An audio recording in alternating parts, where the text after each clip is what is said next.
नमस्कार, मैं Naresh Kumar Sharma, head of department electrical engineering, government polytechnic college Bikaner. आपका एक बार फिर से स्वागत करता हूं इस नए लेक्चर में। हमने पिछली बार केबल की कंस्ट्रक्शन के बारे में पढ़ा और उसके एडवांटेज और डिसएडवांटेज क्या क्या ये हमने अध्ययन किया। तो अब हम आगे का स्टडी करेंगे इसमें कि केबल जो हमारे अंडरग्राउंड केबल है उसको क्लासिफाई किस तरह से कर सकते हैं, कितने टाइप की केबल हो सकती है। तो इस लेसन में हमारा मेन जो फोकस रहेगा वो उसके टाइप्स ऑफ केबल पर रहेगा, क्लासिफिकेशन पे। तो ये हम एक पावर पॉइंट के माध्यम से पढ़ेंगे।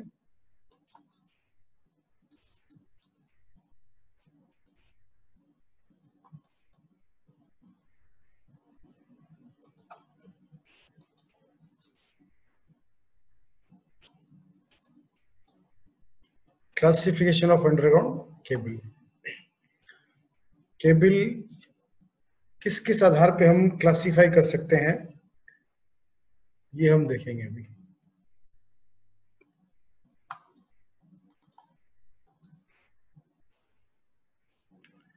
तो जो अंडरग्राउंड केबल है उसको हम विभिन्न प्रकार से क्लासिफाई कर सकते हैं अलग अलग क्राइटेरिया के आधार पे। The classification of cable The classification of underground cables can be done on the basis of several criteria. Various aspects are taken into account while classification, and these includes. तो क्या क्या हो सकते हैं ये हम देखेंगे, किस किस आधार पे हम इसको क्लासिफाई करेंगे अलग अलग तरीके से।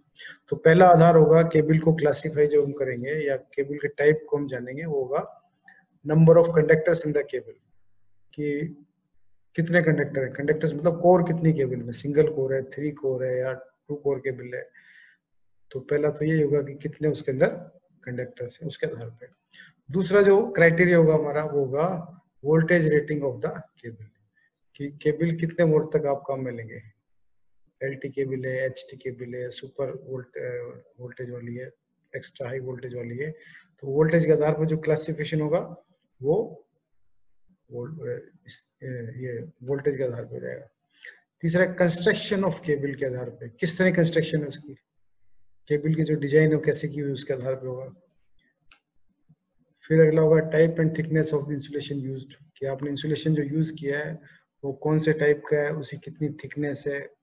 तो इसके क्राइटेरिया पे हम इसको क्लासिफाई कर सकते हैं कि केबल कितने प्रकार का होगा।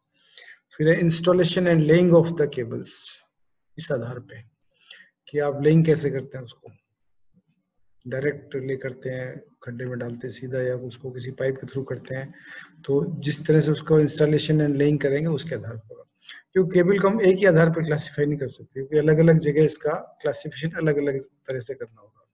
तो ये 5 आधार पे हम इसको क्लासिफाई करेंगे। पहला number of conductors in the cable, voltage rating of the cable, construction of the cable, type and thickness of the insulation used, and installation and laying of the cable.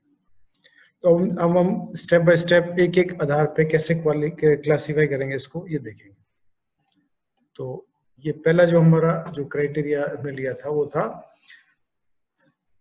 Classification based upon number of conductors in the cable.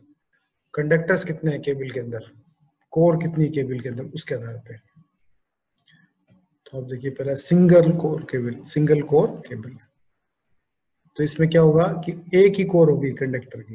जैसे मान लो एक line, आपको एक line का wire देना है, single line phase का एक ही वायर है मान लीजिए, तो उसमें क्या होगा एक ही कोर होगी, इसमें ऊपर इंसुलेशन चढ़ा होगा। जिस घर में हम वायरिंग करते हैं तो उसमें क्या होता है, कंडक्टर एक ही होता है ना, स्विच के अंदर आएगा वो कंडक्टर क्या होगा, सिंगल कोर केबल होगा। तो जो केबल बनाएंगे हम वो सिंगल कोर हो सकती है या 3 कोर केबल हो सकती है। अगर आप 3 फेज सप्लाई यूज कर रहे हैं तो 3 फेज 3 वायर है तो उसमें 3 कोर हो जाएगा। 3 फेज 4 वायर है तो उसमें 3.5 कोर बोलते हैं, चौथी वाली कोर होगी उसका डायमीटर जो है आधा होगा। तो इस तरह से यूज के आधार पे कि भाई आपने सिंगल फेज सप्लाई में यूज कर रहे हैं तो सिंगल कोर केबल हो सकती है, 2 कोर केबल हो सकती है, और 3 फेज सप्लाई में 3 कोर हो सकती है।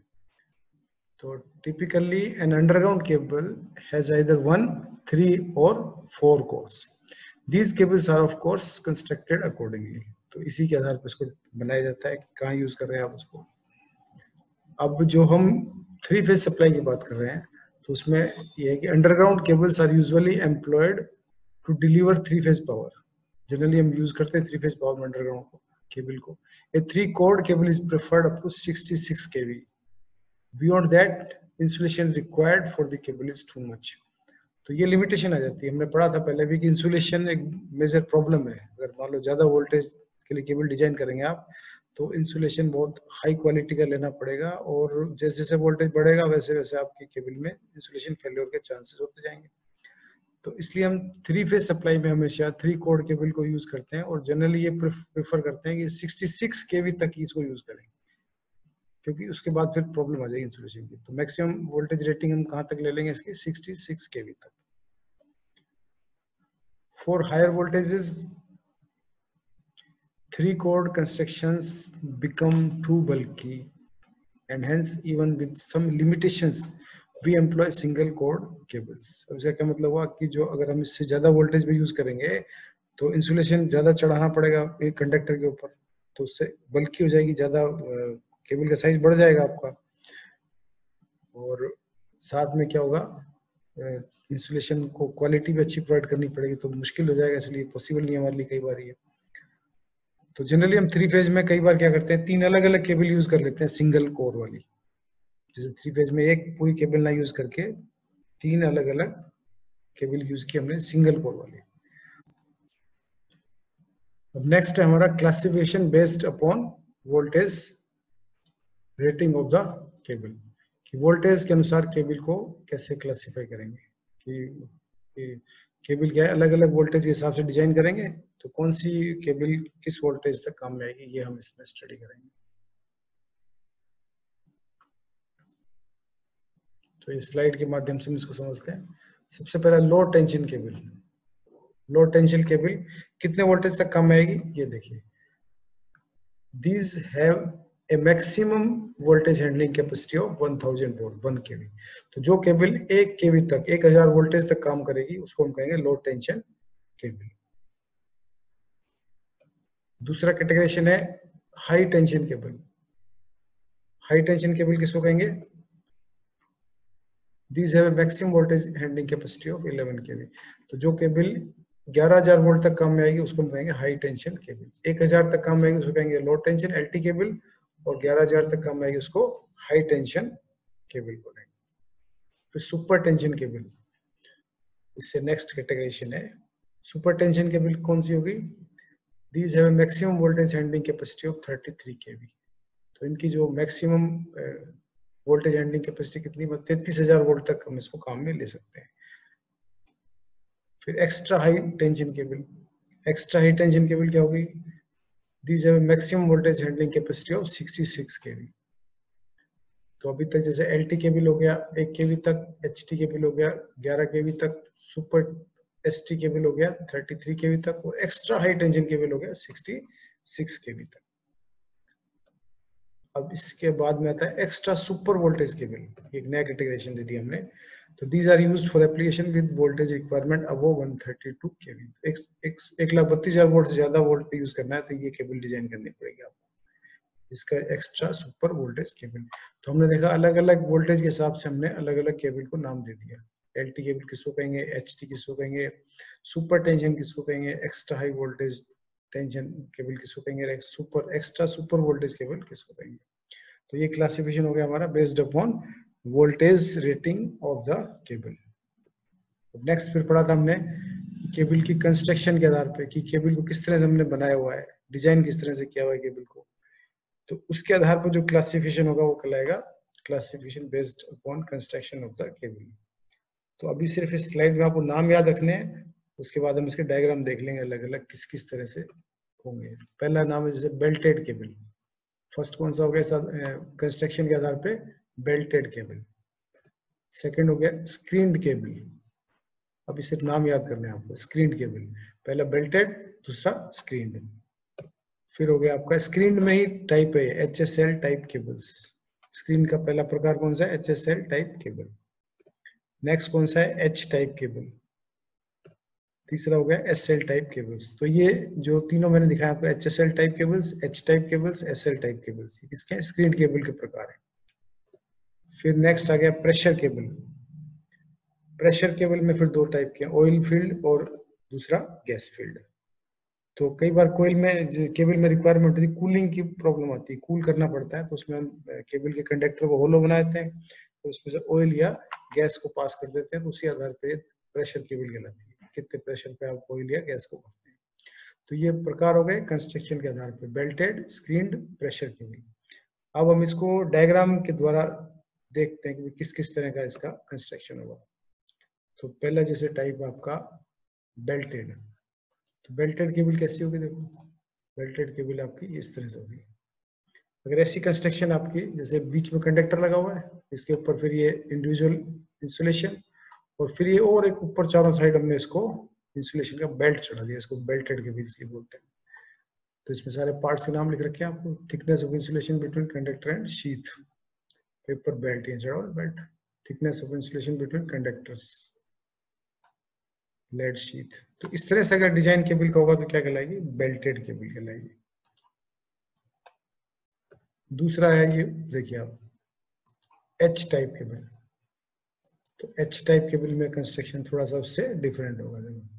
इसमें अंदर कंडक्टर दिख रहे हैं आपको, ठीक है, उसके ऊपर ये पेपर इंसुलेशन है, फिर इसके ऊपर एक मेटेलिक शीट चढ़ा रखी है हमने इस तरह से।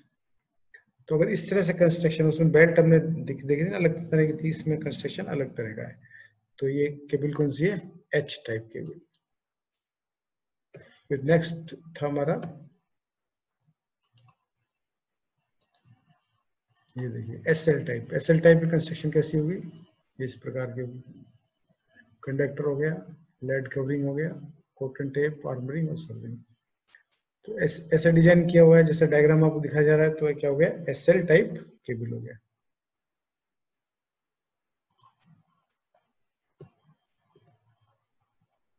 तो इस डायग्राम मैंने सिर्फ आपको समझने में आसानी हो इसलिए दिखाया आपको। ऑयल फील्ड केबल, इसमें डिफरेंस है, देखो आप, ये बीच में जो ऑयल डक्ट है, लिख रखा ना ऑयल डक्ट, तो ऑयल डक्ट है, इसके अंदर ऑयल फ्लो होगा। सेंट्रल जो कंडक्टर है वो एक तरह से सेंट्रल पार्ट है, वो होल हो गया पूरा, और कंडक्टर कहाँ लगे हुए हैं, चारों साइड लगे हुए, डक्ट के चारों तरफ कंडक्टर लगे हुए।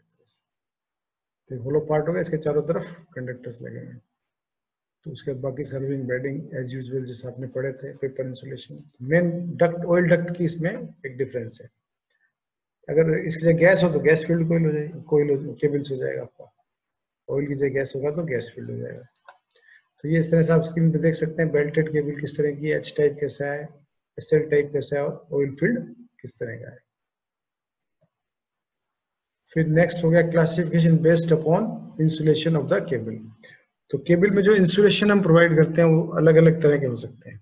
रबर इंसुलेशन हो सकता है, कोई दूसरा मटेरियल हो सकता है, तो उसके आधार पे हम इसको क्लासिफाई करेंगे। तो various insulating materials used in cable constructions are rubber, paper, PVC, XLP, cross linked polythene, XLP का फुल फॉर्म है। Such classification is based upon operating temperature limitations. तो ये क्लासिफिकेशन होगा, ये मेन टेम्परेचर, भाई किस टेम्परेचर तक कौन सा इंसुलेटिंग मटेरियल अच्छा रहता है, उसके आधार पे इसको डिजाइन किया जाएगा। तो बेसिक इसमें क्या है, टेम्परेचर के हिसाब से डिजाइन किया गया है, वो इंसुलेशन होगा इसमें। तो following are some insulating materials used and their maximum operating temperatures. तो ये मैं नीचे लिस्ट आपके सामने बना रहा हूँ इसमें, जिसमें एक तरफ मैं इंसुलेशन मटेरियल लिख देता हूँ, दूसरे कितने टेम्परेचर तक हम उसको काम में ले सकते हैं। तो इंसुलेशन मटेरियल यहाँ लिख दिया, मैक्सिमम ऑपरेटिंग टेम्परेचर। तो पहले आपका पीवीसी टाइप ए, पीवीसी का टाइप ए कहां तक यूज जाएगा, 75 डिग्री सेल्सियस तक। दूसरा मटेरियल इंसुलेशन कौन सा यूज कर सकते हैं, पीवीसी टाइप बी, ये आएगा 85 डिग्री सेल्सियस तक। इसी तरह से पीवीसी टाइप सी आएगा 85 डिग्री सेल्सियस तक। ये टाइप अलग अलग है, आपने इंसुलेटिंग मटेरियल पढ़ा होगा, पीवीसी टाइप ए, बी, सी, तो इनकी टेम्परेचर रेंज है। फिर एक्सएलपी, क्रॉस लिंक पॉलीथीन जो आएंगे वो कहां तक आएगा, 90 डिग्री सेल्सियस तक। फिर रबर 90 डिग्री तक ले सकते हैं ऑफ कोर्स। फिर ये स्पेशल रबर है, rubber EPR IE2, EPR IE3, ये सब अलग अलग, सिलिकॉन IE5। तो इन सबको हम यूज कर सकते हैं 150 डिग्री सेल्सियस तक। और ज्यादा हाई रेंज में अगर टेम्परेचर प्रोड्यूस होता है केबल में, तो आपको इनवेरिएबली इन्हीं को यूज करना पड़ेगा। तो इस तरह से हम ये क्लासिफिकेशन कर सकते हैं कि कौन सा इंसुलेशन मटेरियल आपने केबल में काम में लिया। इंसुलेशन मटेरियल डिपेंड करेगा कितने टेम्परेचर तक केबल को सहन करना है जब फील्ड में उसको हम लगाएंगे। तो इस तरह से हम इसको इंसुलेशन के आधार पर भी क्लासीफाई कर सकते हैं और टाइप बता सकते हैं कि भी XLP केबल है, रबर केबल है, या PVC टाइप ए है, PVC टाइप B है, C है, कौन सी है। अब हम आगे बढ़ते हैं। अब ये classification based upon installation and laying of the cable, कि आपने इंस्टॉलेशन कैसी कर रहे हैं उसको या कहाँ ले कर रहे हैं, उसके आधार पर भी केबल को हम क्लासीफाई कर सकते हैं। जैसे इसके आधार पर 4 तरह क्लासिफिकेशन मैंने बताया इसमें आपको। डायरेक्ट बरीड, अगर जमीन में सीधा गड्ढा खोद के केबल को आपने लगाया है तो क्या कहलाएगा, डायरेक्ट बरीड। कोई भी केबल हम सीधा उसको बरीड कर दिया, जमीन के अंदर गाड़ दिया, एक तरह से लगा दिया गड्ढा खोद के। टनल, अगर जमीन में आपने कोई टनल या पैसेज बनाया, फिर उसके अंदर से अगर केबल को आपने डाला है तो क्या कहलाएगी, टनल केबल कहलाएगी। टनल का मतलब पैसेज होता है ना। ट्रफ, तो ट्रफ में अगर डाला हुआ है किसी में तो ये ट्रफ केबल हो गया। गैस इंसुलेटेड लाइंस, अगर गैस इंसुलेटेड लाइंस के अंदर बिछाया हुआ केबल को तो ये इस टाइप का हो जाएगा। तो जैसा आप इसको इंस्टॉल जहां पे करेंगे या जिस तरह से इसको ले करेंगे, जो मेथड होगा उसके आधार पर भी हम इसको क्लासीफाई कर सकते हैं। तो ये मुख्य रूप से जितनी तरह से हम केबल के प्रकार को निर्धारित कर सकते हैं वो हमने इस चैप्टर में स्टडी कर ली है। पहले हमने इससे पहले वाले चैप्टर में कंस्ट्रक्शन पढ़ा था, एडवांटेज डिसएडवांटेज पढ़े थे, इसमें हमने इसको क्लासीफाई कर लिया। अब फिर नेक्स्ट चैप्टर जो हमारा होगा उसमें हम लेइंग मेथड्स पढ़ेंगे, किस किस तरह से हम ले कर सकते हैं केबल को। तो थैंक यू सो मच। अगले चैप्टर में हम फिर अगली चीज स्टडी करेंगे इसमें।